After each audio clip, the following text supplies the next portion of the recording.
Hey guys, my name is Divya. I'm a doctor and I've held a management role with a healthcare company for a while. I've been doing a series of videos on my channel to help the SHRM community.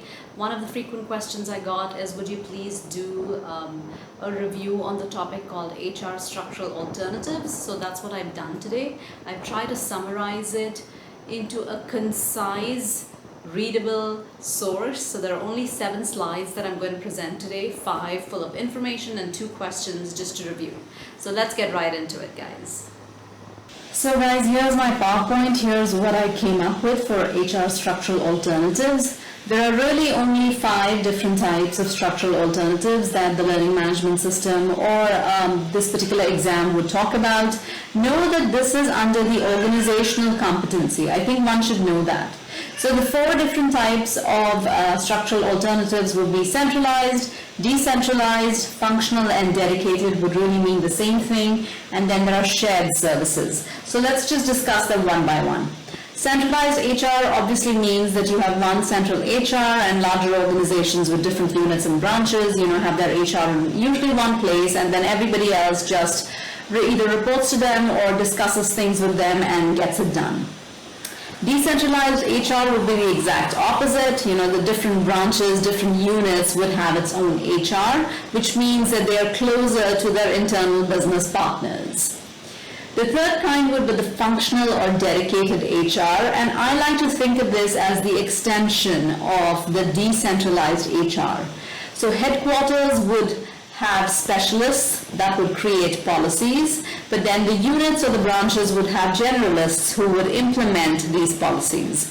So this type of structural alternative for human resources is for less diversified organizations, but these are not necessarily smaller organizations. They could still be pretty big. Shared services would be the 4th structural alternatives. There's usually a question or 2 either about shared services or about the structural alternatives in general. So definitely pay attention, guys, and get that question right. So here what it means is that every unit probably has an HR, but then they can supplement from a menu of shared services. So there is one central branch that provides different services, and then the unit or the branch can choose which service they want. So common services that are into shared services are usually payroll, pension, travel reimbursements, etc.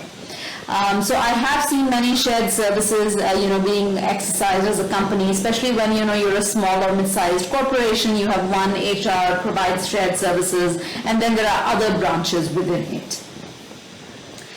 The third party alternatives that you have, which HR structural alternatives, I did not want to group these into the structural alternatives themselves, but I think that one should know that this is something one can supplement with, because you can have outsourcing that provides specific services. You have a vendor that actually does your payroll, but then the company HR does other things. And then you can also have co-sourcing, which is also basically outsourcing it, but then these people are now located within the organization, which means that it provides the organization more control and is also more specific.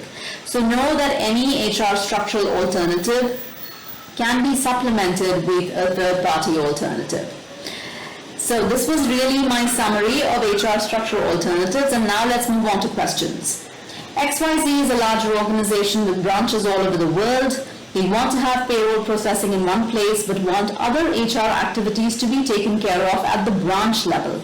The payroll will be billed to the branches. XYZ should look at which kind of HR. So guys, know that this is a larger place. Know that they want payroll, which is a standard thing, in one place. But then they also want other things at the branch level. Notice the most important line, that the payroll will be billed to branches. What does that mean? Is it dedicated? Is it functional? Is it shared? Or is it decentralized? So I hope it's obvious that it's a shared service, for the simple fact that the branches will be billed for it, and then the center will be paid as a form of shared services, because payroll will be done in one place. The next question. ABC is a larger organization and wants to focus on strategy and hand over routine payroll processing to a third party. They are particular about intricacies and processes. They should consider what? So right off the bat, guys, this is a third party, it's outsourcing, so obviously A and B are ruled out. It's really the answer lies between C and D. So what would we choose for a third party? Notice that they are not focusing on costs, but they're focusing on intricacies and processes, which means they want to have more control. So the answer is obviously D, co-sourcing. So guys, this was really my PowerPoint. Once again, I hope that it helped you guys. So there was my review, guys. 7 slides really with a couple of questions on there. I hope that you found this video helpful, and if you did, please take a moment to subscribe to my channel and give this video a thumbs up. Thank you so much for watching.